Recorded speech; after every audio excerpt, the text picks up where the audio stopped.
اور جب یہ بات ثابت ہو گئی کہ شب برات کی فضیلت 17 احادیث سے ثابت ہے، لہٰذا اس رات میں خوب دل لگا کر عبادت کرے، دل کھول کر اللہ تعالیٰ کے ساتھ رشتہ جوڑے اور اللہ تعالیٰ کے سامنے خوب مانگے۔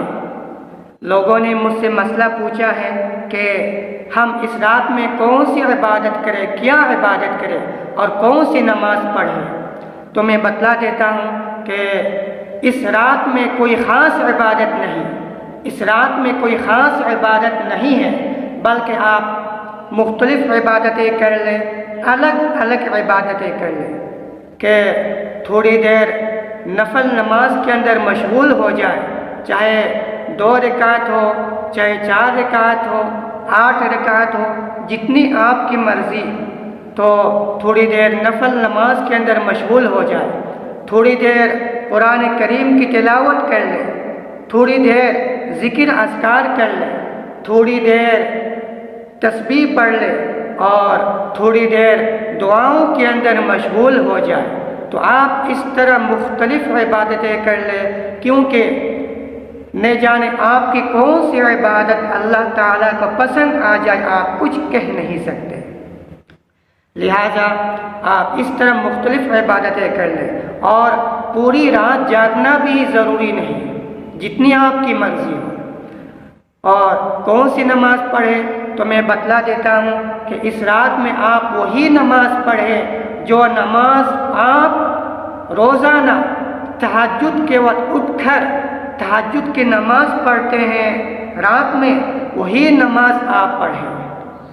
اسی کو تہجد بھی کہتے ہیں اور اسی کو نفل بھی کہتے ہیں، تو دونوں ایک ہی ہے، نفل نماز، تہجد کی نماز۔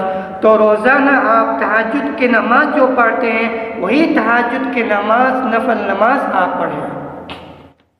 لیکن مجھے بہت افسوس کے ساتھ یہ کہنا پڑتا ہے کہ ہمارے علاقے میں اور دوسرے علاقے میں لوگوں نے اس رات میں ایک نماز بھی اپنی طرف سے گھڑ لی ہے، ایک عبادت اپنی طرف سے گھڑ لی ہے، وہ یہ ہے کہ شب برات کی نماز۔ نعوذ باللہ من ذالک، شب برات کی نماز، یہ شب برات کی نماز کس شریعت میں ہے، کس دین میں ہے؟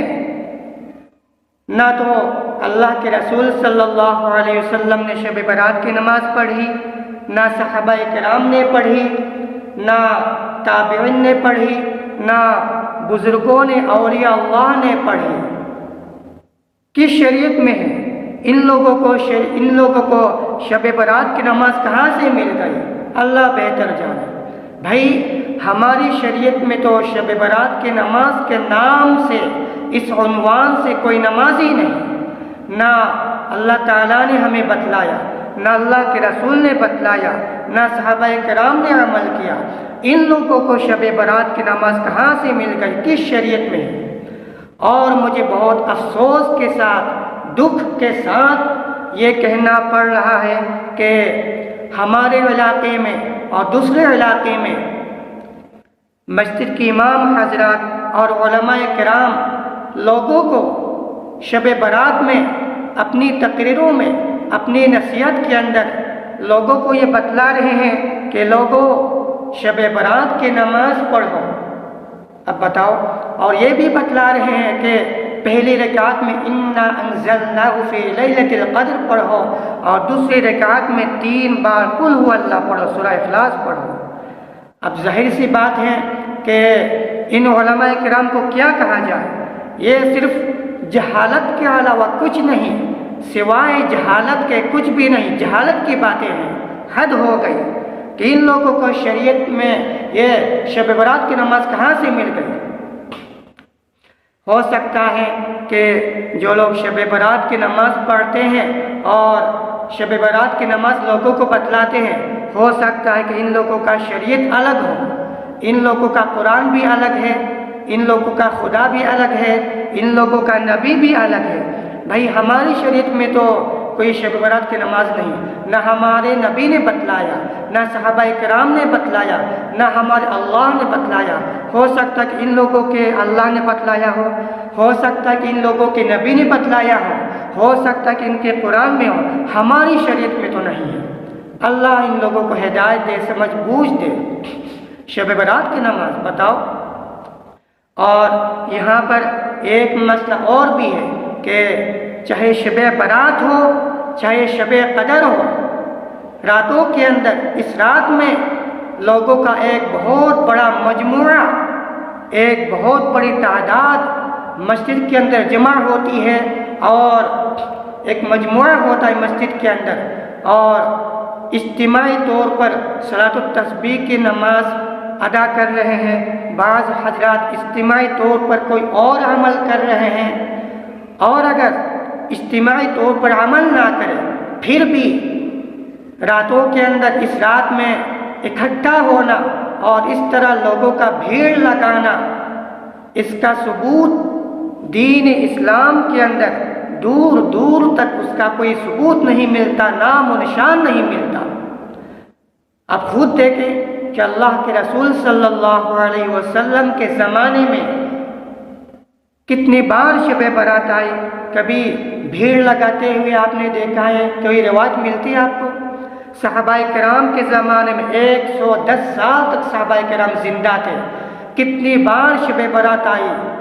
آپ نے کبھی کسی مسجد میں اور مسجد نبوی کے اندر لوگوں کا اس طرح بھیڑ لگاتے ہوئے آپ نے دیکھا ہے؟ آپ کو کوئی روایت، کوئی حدیث ملتی ہے؟ ہرگز نہیں۔ ان لوگوں کو کہاں سے یہ بات مل گئی؟ آپ یہ دیکھیں کہ ہم چونکہ کتابی مسلمان ہیں، جس طرح اللہ کے رسول نے فرمایا ہے، صحابہ کرام نے عمل کیا، اسی طرح ہم عبادت کریں گے۔ آپ خود اس چیز کو دیکھیں کہ بخاری شریف کے اندر حدیث ہے، ترمذی شریف کے اندر حدیث ہے، نسائی شریف کے اندر حدیث ہے، تمام کتابوں کے اندر یہ حدیث ملتی ہے کہ حضرت عائشہ صدیقہ رضی اللہ تعالی عنہ فرماتی ہیں کہ اللہ کے رسول صلی اللہ علیہ وسلم رات کو تہجد کے وقت اٹھ کر تہجد کی نماز ادا فرماتے ہیں، اور میں آپ کے سامنے پیر پھیلا کر میت کی طرح آپ کے سامنے لیٹی رہتی۔ اللہ کے رسول جب سجدہ کرتے تھے تو میں پیر کو سمیٹ لیتی، آپ سجدہ فرماتے، سجدہ سے جب آپ سر اٹھا لیتے تو میں پیر پھیلا دیتی۔ اب بتائیں، اللہ کے رسول صلی اللہ علیہ وسلم اگر چاہتے تو برابر میں مسجد نبوی ہے، ایک قدم باہر رکھے تو مسجد نبوی میں پہنچ گئے، ایک قدم اندر باہر رکھے مسجد نبوی کے باہر تو حجرہ عائشہ میں چلے گئے۔ تو آپ نے اس کے باوجود اس تنگ جگہ میں، حجرہ عائشہ تنگ جگہ ہے، اس چھوٹی جگہ کے اندر آپ نفل نماز ادا کر رہے ہیں، آپ نے کمرے کو نہیں چھوڑا، مسجد کو اختیار نہیں کیا، اس تنگی کی حالت میں آپ نفل نماز ادا کر رہے ہیں۔ صحابہ کرام بھی نفل نماز اپنے گھروں کے اندر ادا فرماتے تھے، اور اللہ کے رسول صلی اللہ علیہ وسلم کی پوری زندگی اعتکاف کے علاوہ، اعتکاف کو چھوڑ کر پوری زندگی آپ نے نفل نماز اپنے گھروں کے اندر ادا کی۔ صحابہ کرام نے بھی اپنے گھروں کے اندر نفل نماز ادا کی۔ اللہ کے رسول صلی اللہ علیہ وسلم اعتکاف کے علاوہ فرض نماز سے پہلے کی سنت مؤکدہ اور فرض نماز کے بعد کی سنت مؤکدہ ہمیشہ اپنے گھروں کے اندر ادا فرماتے تھے، اور ویسے ہی سنتیں اپنے گھر کے اندر ادا کرنا بھی سنت ہے۔ صرف فرض نماز اللہ کے رسول مسجد کے اندر ادا فرماتے تھے۔ اسی طرح یہ بھی مسئلہ ہے کہ مسجد نبوی کے اندر نماز پڑھنے سے 50,000 کا ثواب ہے۔ کیا یہ مسئلہ اللہ کے رسول کو معلوم نہیں؟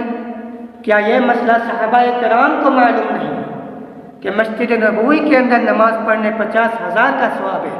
ارے صحابہ کرام کی شان یہ ہے، فاستبقوا الخیرات، نیک کام کے اندر آگے بڑھ کر رہتے تھے، نیک کام میں آپس میں مقابلہ کرتے۔